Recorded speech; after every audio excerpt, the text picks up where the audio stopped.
السلام عليكم ورحمة الله وبركاته. إن الحمد لله نحمده ونستعينه ونستغفره ونعوذ بالله من شرور أنفسنا وسيئات أعمالنا. அன்புக்குரிய இஸ்லாமிய சகோதர சகோதரிகளே, ஸ்டேஜ் டிவியின் ஊடாக பெருநாள் தினத்தில் முஸ்லிம் சமூகம் இஸ்லாம் சொல்லுகிற வழிகாட்டலும், அதே நேரத்தில் இஸ்லாம் அனுமதித்தவைகளும் அனுமதிக்காதவைகளும் என்ற தலைப்பின் கீழ் ஒரு சில விடயங்களை குறிப்பிட்ட நேரத்துக்குள் நாம் தெளிவுபடுத்தியிருக்கிறோம். அன்பார்ந்த இஸ்லாமிய சகோதர சகோதரிகளே, பெருநாள் தினம் என்பது ஒரு மகிழ்ச்சியான சந்தோஷமான நாள்.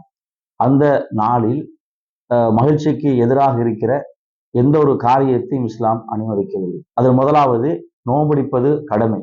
அந்த நோம்பை கூட இஸ்லாமிய மார்க்கம் பெருநாள் தினத்தில் குடிக்கக்கூடாது, குடிப்பது ஹராம், குடிப்பது தடைன்னு சொல்லுகிறது. காரணம், ஒரு ஆணோ பெண்ணோ நோம்பு பிடிச்சு கொண்டு சந்தோஷமான நாளில் நிம்மதியாக இருக்க முடியாது, மகிழ்ச்சியாக பரிமாற முடியாது. காரணம், பசியா இருப்பால், பட்டணியா இருப்பால்.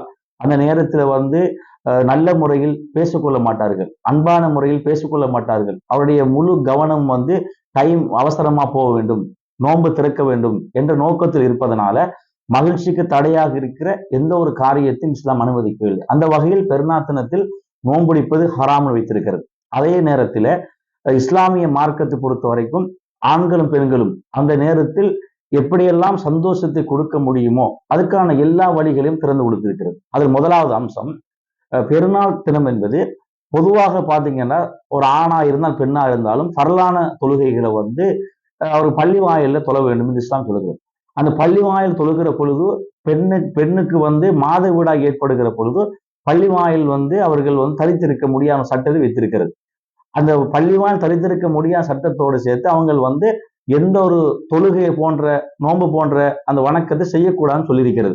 அதே நேரத்தில் இஸ்லாமிய மார்க்கம் பெருநாள் வருகிற பொழுது பள்ளி வாயில அனுமதி கொடுத்திருந்தால், நீங்க பள்ளி வாயில தான் அந்த பெருநாள் தொழுகை தொழ வேண்டும் என்ற ஒரு வழிகாட்டல் கொடுக்கப்பட்டிருந்தால், அந்த நாளில் எந்த பெண்களுக்கு மாதவிடாய் வருகிறதோ அவர்கள் பள்ளி வாயிலுக்கு வர முடியாத நிலையை தள்ளப்பட்டு வீட்டிலே முடங்கி கிடப்பார்கள். அப்போது அவருடைய மகிழ்ச்சி கெட்டு போய்விடும். அவர்களே கவலைப்படுவார்கள், எனக்கு இந்த நாள்ல மாதவிடாய் ஏற்பட்டு விட்டது, என்னால் பள்ளி வாயிலுக்கு செல்ல முடியாது, எல்லாருமே புத்தாடையோட குடும்பமாக குழந்தைகளை அழைத்து கொண்டு கணவனோடு எல்லாரும் போகிறார்களே, என்னால் போக முடியவில்லை கவலையோட ஆதங்கத்தோடு இருப்பார்கள். ஆனால் இஸ்லாமிய மார்க்கம் என்பது அறிவுபூர்வமான மார்க்கம், அழகிய மார்க்கம். மகிழ்ச்சியை கெடுக்கிற வகையில எந்த சட்டத்தையும் இஸ்லாம் சொல்லாது.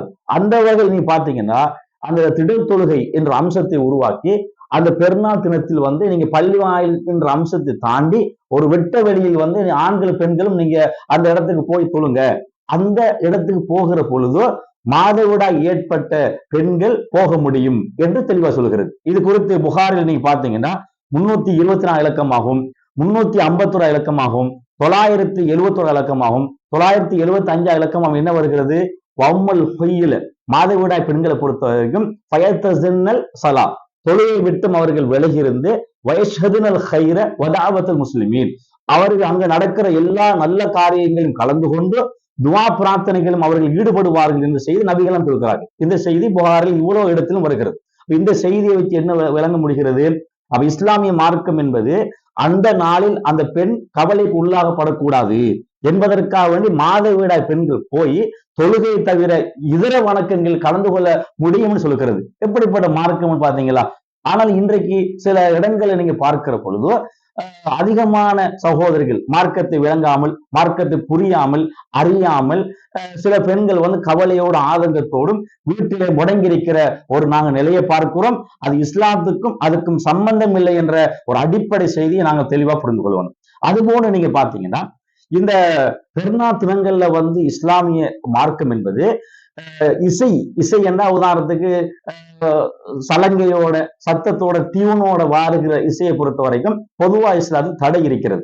ஆனால் பெருநாள் தினங்கள் வருகிற பொழுதோ அந்த நாள்ல இசை இல்லாம சும்மா அந்த மேளம் என்று சொல்வார்கள், டஃப் என்று அரபுல அந்த வார்த்தை பயன்படுத்துவார்கள்.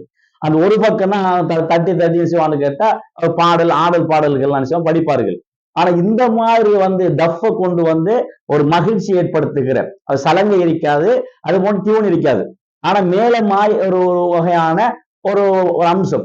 இதை இஸ்லாம் என்ன சொல்றதுன்னு கேட்டா அனுமதி கொடுக்கிறது. இது குறித்து ஒரு வீட்டுக்கு போகிற பொழுது 2 சிறுமிகள் என்ன செய்யறாங்கன்னு கேட்டா தஃபன மேலத்தை கொண்டு அடித்து ஒரு சந்தோஷத்தை பரிமாறி கொண்டிருக்கிறார்கள். அப்போது அபூபக்கர் என்ன செய்யறான்னு கேட்டா தடுக்கிறாங்க, இந்த மாதிரி செய்யக்கூடாது, இது ஷைத்தானுடைய அம்சம் அந்த மாதிரி சொல்லுகிற பொழுது நபிகள் நாயகம் ஸல்லல்லாஹு அலைஹி வஸல்லம் அவர்கள் என்ன சொல்லுகிறான்னு கேட்டால் தஹுமா, அந்த 2 சிறுமிகளை விட்டுருங்க. ஏன் தெரியுமா? இது பெருநாள் தினம் என்று சொல்லுகிறார்கள். பெருநாள் தினங்கள்ல தஃப கொண்டு பாட்டுகள் படித்து ஒரு மகிழ்ச்சியை ஏற்படுத்துவதை இஸ்லாம் அனுமதி வழங்கிக்கிறது. காரணம் தெரியுமா? அது அந்த நாளின் மகிழ்ச்சியை வெளிப்படுத்துங்க, சந்தோஷத்தை வெளிப்படுத்துங்க, அதுக்கு தடையா இருந்துட வேணாம். அபூபக்கர் ரலியல்லாஹு ரசூல் என்ன சொல்றாங்க? தஹுமா, விட்டுருங்க, இது பெருநாள் தினம் என்று ரசூல சொல்கிறார்கள். இந்த செய்தி புகாரில 3529 இலக்கமா பதிவு செய்யப்பட்டிருக்கிறது. அதுபோன்று நீங்க பாத்தீங்கன்னா பெருநாள் தினங்கள்ல வீர விளையாட்டுகள் விளையாடுறது, ஒரு மகிழ்ச்சிக்குரிய விளையாட்டுகள் விளையாடுறது, இது போன்ற விளையாட்டுகளும் இஸ்லாம் அனுமதி கொடுக்கிறது. இப்ப நீங்க அதிகமா ஊர்களில் பாத்தீங்கன்னா ஆரம்ப காலத்துல என்ன செய்வான்னு கேட்டா பெருநாள் தினம் வந்துட்டனால நிறைய போட்டிகள் வைப்பார்கள். இந்த கடல்ல நீச்சல் போட்டி வைப்பாங்க, அது போன்று கார் ரேஸ் வைப்பாங்க, பைக் ரேஸ், இப்படி எல்லாம் பல போட்டிகளை வைப்பார்கள். ஆனால் இன்றைக்கு நீங்க பாத்தீங்கன்னா பெருநாள் தினம் என்பது தொழுது விட்டு அப்படி வீட்டுல முடங்கி இருக்கிறது, வீட்டுல தூங்குறது, அது மாதிரி ஒரு நிலையை நாங்க பல பீச் ஓரங்களுக்கு போறது. ஆனா உண்மையில அந்த நாளை பொறுத்த வரைக்கும் மாற்று மதத்தவர் என்ன செய்வான்னு கேட்டா அதுல பலவிதமான விளையாட்டுகளை விளையாடி மகிழ்ச்சியை வெளிப்படுத்துவார்கள். ஆனா இஸ்லாமிய மார்க்கம் என்பது இது எப்போது வழிகாட்டிருக்கிறது. இது குறித்து நீங்க புகாரில 2902 இலக்கம் வருகிறது. ஆயிஷா ரலி என்ன செய்யறான்னு கேட்டா அந்த வீர விளையாட்டுகளை அங்குள்ள மக்கள் விளையாடி கொண்டிருக்கிறார்கள். அது பெருநாள் தினம். ரசூல் இந்த ஆயிஷா ரலி விரும்புறாங்க. என்ன விரும்புறான்னு கேட்டா நானும் பார்க்கணும், அதை ரசிக்கணும், விளையாட்டை ரசிக்கணும்னு நினைக்கிறான். அப்ப ரசூலா இருக்கிறாங்க, தஷ்தஹீர், இதை நீ விரும்புறாயா, தம்பீர் பார்க்க போறியா அப்படி கேட்கிறாங்க. ஆமா நான் பார்க்க போறேன்.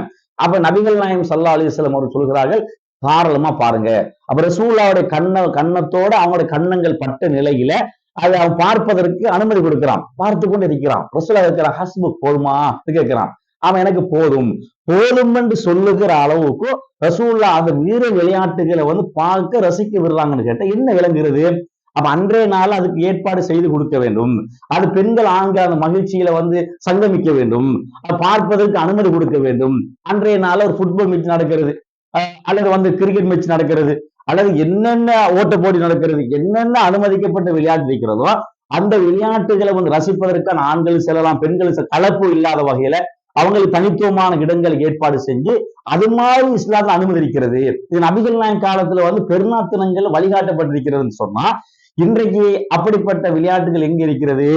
பெருநாள் தினங்கள் அதிகமான குழந்தைகள் இன்னைக்கு எப்படி மாறிட்டான்னு கேட்டா எந்த விளையாட்டா இருந்தா போன்ல விளையாடுகிற, போன்ல கிரிக்கெட் விளையாடுறது, ஃபுட்பால் விளையாடுறது, எல்லாமே போன்ல விளையாடுகிற நிலையை நாங்க பார்க்கிறோம் இருந்தால், ஆனால் உண்மையில் அதுக்கு வழிகாட்ட வேண்டும். ஆரம்ப கால மக்கள் என்ன வழிகாட்டினார்களோ அந்த வழிகாட்டலை கொண்டு ஒரு சந்தோஷத்தை, அந்த மகிழ்ச்சிகள் ஏற்படுத்த வேண்டும். அதுக்கு ஸ்டேட் டிவியை பொறுத்த வரைக்கும் அதுக்கான வழிகாட்டல் எப்படி கொடுக்க வேண்டும், அன்றைய நாள்ல நம்ம விளையாட்டுகளை எப்படி அறிமுகப்படுத்த வேண்டும் என்ற ஒரு ஏற்பாடுகளை அந்த சிந்தனையோட அவர்கள் இருக்கிறார்கள். இன்ஷா அல்லாஹ் இந்த வருஷம் இந்த ஹஜ் பெருநாளை ஏற்பாடு செய்யலாம் என்று கூட அதுக்கான எல்லா ஏற்பாடுகளும் நம்ம செய்வோம், அதுக்கான திட்டங்களை வரைந்து கொண்டிருக்கிறார்கள். அப்ப அவர்கள் செய்வார்கள் நான் நினைக்கிறேன். இந்த வழிகாட்டல் என்பது இளைஞர் இருக்கிற அத்தனை சமூகத்துக்கும் மிகப்பெரிய வழிகாட்டல் அமையும் என்பதை சொல்லிக் கொள்கிறேன். இது ஒரு பகுதி. இது ஏன் நான் சொல்றேன்னு கேட்டா அந்த மகிழ்ச்சிகளை அன்றைய நாள குழந்தைகளை அழைச்சி ஒரு ஓட்டப்படி வைக்கிறவங்க ஆர்வமா கலந்து கொள்வாங்க, அதுல பெற்றோர்கள் பார்க்க வருவாங்க, அப்ப சந்தோஷமா இருக்கும், மகிழ்ச்சியா இருக்கும். அப்ப இது ஏற்பாடு செய்ய வேண்டும், இஸ்லாம் அனுமதித்திருக்கிறது என்ற அடிப்படை புரிந்து கொள்ள வேண்டும். அது போன்று பாத்தீங்கன்னா இந்த பெருநாள் தினங்கள்ல காலையில சாப்பிட்டு போறதா சாப்பிடாம போறதா அப்படி ஒரு சந்தேகம் கூட இருக்கிறது. பொதுவாக நீங்க பாத்தீங்கன்னா நோன்பு பெருநாளை ரசூலுல்லாஹ் சாப்பிட்டு கொண்டு போவாங்க என்ற ஒரு செய்தியும், ஹஜ்ஜி பெருநாளை சாப்பிடாம தான் போவாங்க, பசியோட தான் போவாங்க அப்படி ஒரு செய்தி தாரமியில இந்த செய்தி வருகிறது. அதுல எப்படி வருதுன்னு கேட்டா ரசூலுல்லாஹ் யௌமுன் நஹர் அந்த ஹஜ்ஜி பெருநாள் வருகிற பொழுது லா யாக்குல் யௌமுன் நஹர் ஷையன், எந்த உணவும் ரசூலுல்லாஹ் சாப்பிட மாட்டாங்க. சும்மா எரிஜு, பிறகு தொழுகையெல்லாம் முடிச்சு விட்டு மின் உலுகியத்தை மின் உலுகியத்தை உலுகியா இறைச்சக்குன்னு செய்வாங்க, அன்றைய கால சாப்பாட அமைத்துக் கொள்வா அந்த செய்தி தாரமில் வருகிறது. இந்த செய்தியில் என்ன வழங்குதுன்னு கேட்டா காலை சாப்பாடு ரசூலுல்லாஹ் ஹஜ்ஜி பெருநாளை சாப்பிடாம தான் போனாங்க என்று செய்தி வருகிறது. ஆனால் அதுக்கு மாற்றமான ஒரு செய்தியும் புகார்ல வருது. அது எப்படி வருதுன்னு கேட்டா, தொழுகையில ஹஜ்ஜு பெருநாளைக்கு முன்னால ஒரு சகோதரர் ஒரு சஹாபி என்ன செய்யறாருன்னு கேட்டா, அவர் ஆடு அறுத்து காலை உணவா சாப்பிட்டார். ஆடு அறுத்து காலை உணவா சாப்பிட்டார். பொதுவாக நீங்க பாத்தீங்கன்னா உள்கியா இறைச்சி நம்ம எப்ப கொடுக்கணும்? தொழுகைக்கு பிறகுதான் கொடுக்கணும். அவர் தொழுகைக்கு முன்னாலே உள்கியா அறுத்து அன்றைய காலை சாப்பாடு அமைச்சு கொண்டார். இது ரசூலாட்டு போய் முறைப்பாடு செய்ய, அல்லாஹ்வின் தூதரே, நீங்க சொல்றீங்க தொழுகைக்கு பிறகுதான் உள்கியா கொடுக்க சொல்றீங்க. ஆனா நாங்க என்ன செஞ்சிட்டோம்? தொழுவதற்கு முன்னாலே அந்த உளுகிய அரைச்சி அந்த மாடு அறுத்து காலை சாப்பாடை நாங்க சாப்பிட்டோம்னு சொல்றாங்க. அப்ப ரசூல சொல்றாங்க, நீங்க அந்த அறுத்தீங்களை இறைச்சி அது சாதாரண உணவுக்குரிய இறைச்சி தவிர உருகியாக்குரிய அந்த நன்மைக்குரிய இறைச்சியாக ஒன்று கருதப்படாது நபிகள்லாம் சொல்றான். அதுல அந்த அரபு வார்த்தை எப்படி ஷாத்துக்கு ஷாத்துலகமின், வளமையா நீங்க ஆடு மாடு அறுத்து சாப்பிடுவீங்களே அப்படிப்பட்ட இறைச்சியை தவிர உருகியாக்குரிய அந்த கூலி உங்களுக்கு கிடைக்கான்னு சொல்றான். ஏன்? தொழுகைக்கு முன்னால் அறுத்துட்டான், காலை சாப்பிட உட்கொண்டான். ரசூலை எதை கண்டிக்கலன்னு கேட்டா, அப்ப அவரு கேட்கிறார், அல்லாஹ் என்ன செய்யறது? அப்படியா இருந்தா எனக்கு ஜஜ்யா சொல்லக்கூடிய, ஜஜ்யா என்பது முசின்னா என்பது பருவ வயதை அடைந்த ஆடு, ஜஜ்யா என்பது என்னன்னு கேட்டா பருவவயதை அடையாத ஆடு, அதுதான் எனக்கு இருக்கிறது. இப்ப என்ன செய்யறது? சரி, உனக்கு மட்டும் நீ அறுத்து நீ கொடுத்துரு. எப்ப? தொழுகைக்கு பிறகு ஜஜ்யா சொல்லக்கூடிய ஆட்டை நீ அறுத்து கொடுத்துரு நபிகள்லாம் சொல்றாங்க. அப்ப ரசூல்லா எதை வானம் சொல்றாங்க? நீ கொடுத்த இறைச்சி என்பது சாப்பிட்டது ரசூலா தடுக்கல. எதை சொல்றான்னு கேட்டா, உறுதியா கொடுத்த டைம் பிள்ளை, நீங்க தொழுவதற்குமா கொடுத்துட்டீங்க, அது அந்த நன்மை போய் சேராது.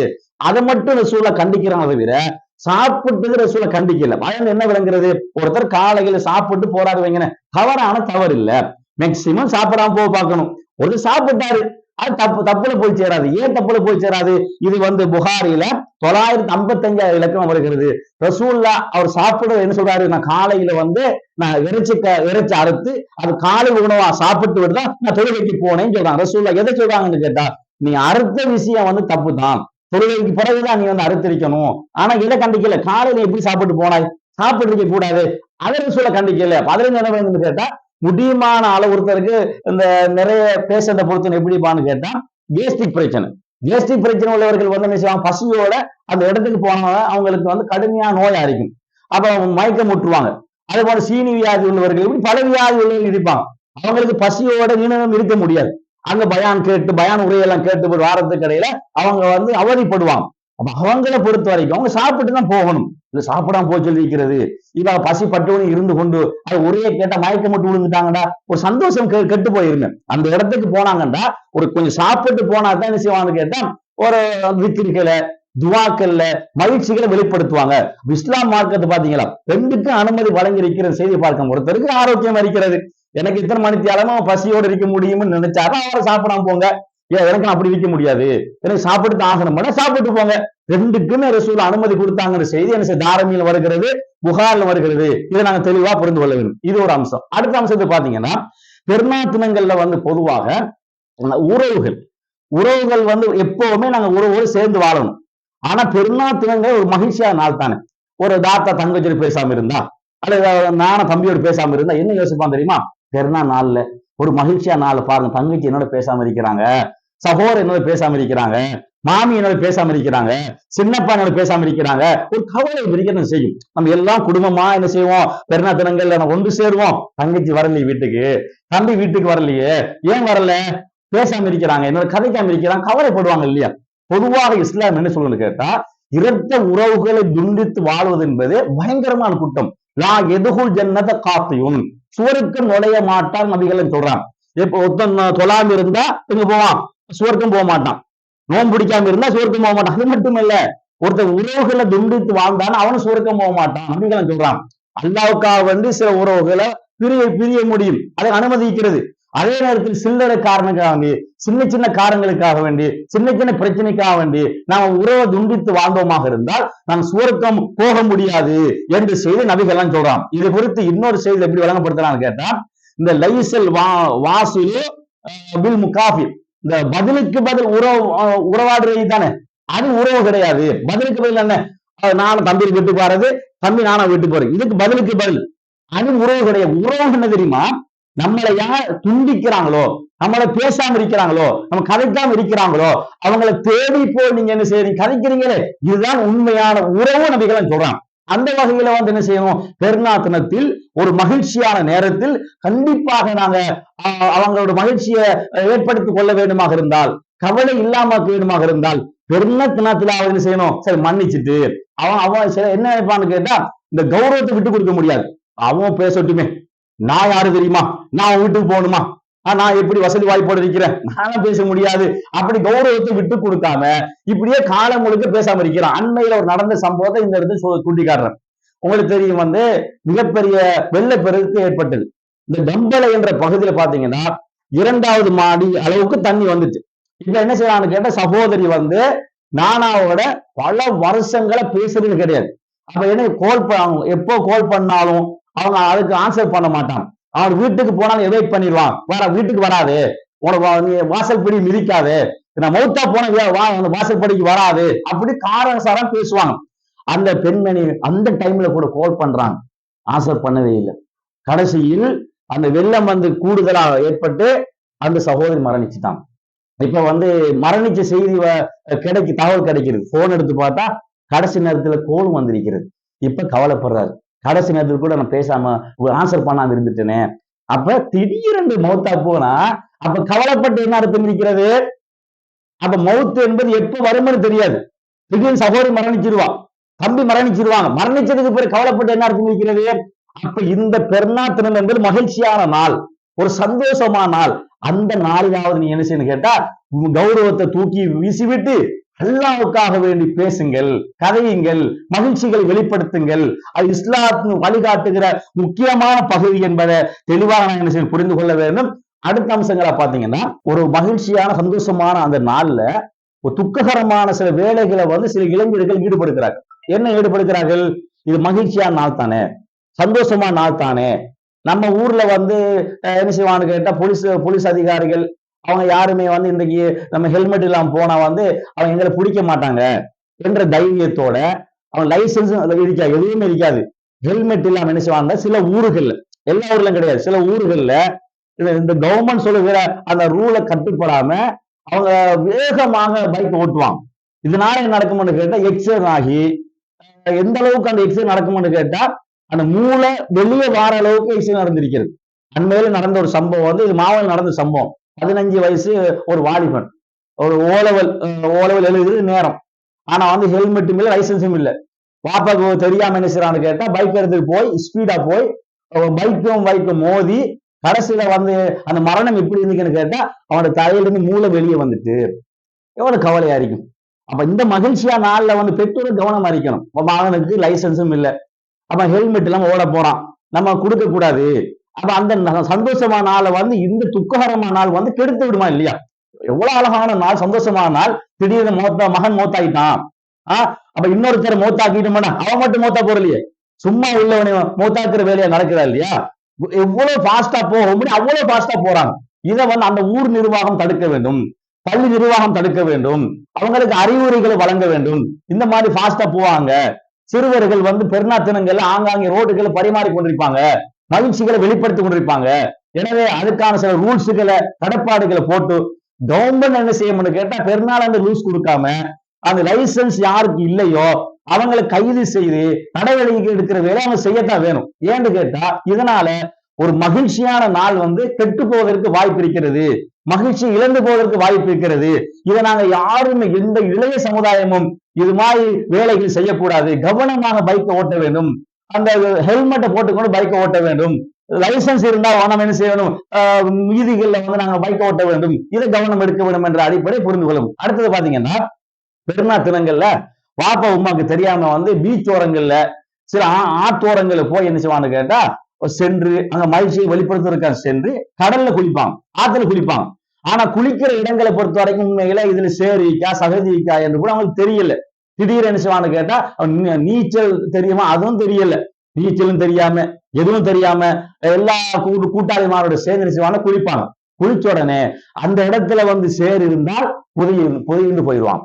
பொதுவிட்டு போயிட்டாங்கன்னா கடைசியில பெருநாள் நாள் வந்து என்னுடைய மகன் மரணிச்சுட்டாரு, அப்ப ஒரு மகிழ்ச்சியான நாளா மாறும், அது துக்ககரமான நாளா மாறிடும். அப்ப பெருநா தினமார்ந்த எந்த தினமா இருந்தாலும் கூட நம்ம ஒரு ஆத்துலயோ கடல்லையோ நாங்க இறங்க முன்னால, குளிக்க முன்னால தனக்கு நீச்சல் தெரியும் முதலாவது. இரண்டாவது இந்த இடம் வளமையா குளிக்கிற இடமா இருந்தா அந்த இடத்துல குளிக்கலாம். நீங்க போற இடம் எந்த இடமும் உங்களுக்கு தெரியல, இது சேர் சகதி வைக்குமான்னு தெரியல. அப்ப அந்த இடத்துல விசாரிக்கணும், இந்த இடத்துல குளிக்க போறோம், இதுல போய் குளிக்கலுமா, பரவாயில்லையா, அங்குள்ள மக்கள்கிட்ட கேட்டு அந்த இடத்த குளிக்க போகணும். இல்லாத பட்சத்துல அதுக்கும் ஒரு சம்பவம் பாத்தீங்கன்னா, ஒரு மாசமும் இல்ல மூதல் நடந்த சம்பவம், சோகமான சம்பவம். அவன் ஒரு இளைஞன் ஓலவல் எடுத்து விட்டு இருக்கிறார், ஆனா ரிசல்ட் எதிர்பார்த்து கொண்டு இருக்கிறார். ஆனா அந்த கடலுக்கு போய் என்ன கேட்டா குளிக்க போறாரு, இல்ல குளிக்க போன சேர்ல மாட்டுப்பட்டு அந்த இடத்துல மரணிக்கிறார். அவரை அதுல இருந்து அவன் என்ன செய்யறாங்கன்னா அந்த ரூஹ அந்த மரணத்தை எடுக்கிறாங்கன்னா யோசித்து பாருங்க, எவ்வளவு கவலையான சம்பவம். இந்த சம்பவம் என்பது எப்போ செய்யக்கூடாது, நாங்க செய்யக்கூடாது, அது அதுல கவனமா இருக்க வேணும். ஆனா பெருநா தினங்கள்ல இது நடக்கிறது, மற்ற நாட்கள் நடப்பது குறைவு. ஆனா பெருநா தினங்கள்ல பெற்றோர்கள் கவனமின்மையினால பெருநாள் நாள் தானே, ஒரு சந்தோஷமான நாள் தானே, அவங்க எங்கே போகட்டும், எந்த இடத்துக்கு போகட்டும் என்று கவனமின்மையை நடக்கிற சம்பவம் இருக்கிறது. இதுல நாங்க என்ன செய்யணும், கவனமா இருக்க வேண்டும். அடுத்தது பாத்தீங்கன்னா சில ஊர்களை பட்டாசு கொளுத்துவாங்க. அது கிழக்கு மாநிலத்தில் சில பகுதியில் அது இருக்கத்தான் செய்கிறது, இன்னமே இருக்கத்தான் செய்கிறது. பட்டாசு கொளுத்துவது என்பது அந்த காசு என்பது வீண்வரையமான காசு, அது நன்மையும் கிடையாது ஒன்று. ரெண்டாவது, நிறைய நோயாளிகள் ஆங்காங்க இருப்பாங்க, அந்த பட்டாசு கொளுத்துவோட அந்த சவுண்டுக்கு பயப்படுவாங்க. சின்ன குழந்தைகள் அந்த சவுண்டுக்கு பயப்படும். அதே நேரத்துல சில நேரங்கள்ல நம்ம பத்த வைக்கிற போது திடீர்னு வெடிச்சுட்டா அது நமக்கும் பாதிப்பு ஏற்படுத்தும். அப்ப தனக்கு பாதிப்பு ஏற்படுத்தும், அங்குள்ள நோயாளிக்கு பாதிப்பு ஏற்படுத்துகிறது, குழந்தைகளை பாதிப்புக்கு உள்ளாக்கப்படுகிறது, அது காசு வீண்வரையமாக்கப்படுகிறது. இது போன்ற அம்சங்களை பெருநாத்தனங்கள் நாங்க செய்யவே கூடாது. அது கவனமாக இருக்க வேண்டும், பெற்றோர்கள் கவனமா இருக்க வேண்டும், அதுக்கு சல்லு கொடுக்க கூடாது, இது வாங்காது, இது உன் பாதிப்பு இருக்கிறது, இதை உணர்த்த வேண்டும், இது நாங்க செய்யக்கூடாத அம்சங்கள். எனவே பெருநாத்தனங்கள் எதை செய்ய வேண்டும், எந்த மகிழ்ச்சிகளை செய்ய வேண்டும், மகிழ்ச்சிக்கு எது எதிராக இருக்கிறது, தடையா இருக்கிறது, அது எந்த காரியத்தை நாங்கள் செய்யக்கூடாது என்ற அடிப்படையை நாங்கள் புரிந்து கொண்டு பெருநாத்தனங்களில் மகிழ்ச்சியாக கழிக்கக்கூடிய நன்மக்களா மாறுவதற்கு எம் அனைவருக்கும் இறைவன் கிருபை செய்வானாக. வ ஆகிரு தஅவானா அனில் ஹம்துலில்லாஹி ரப்பில் ஆலமீன்.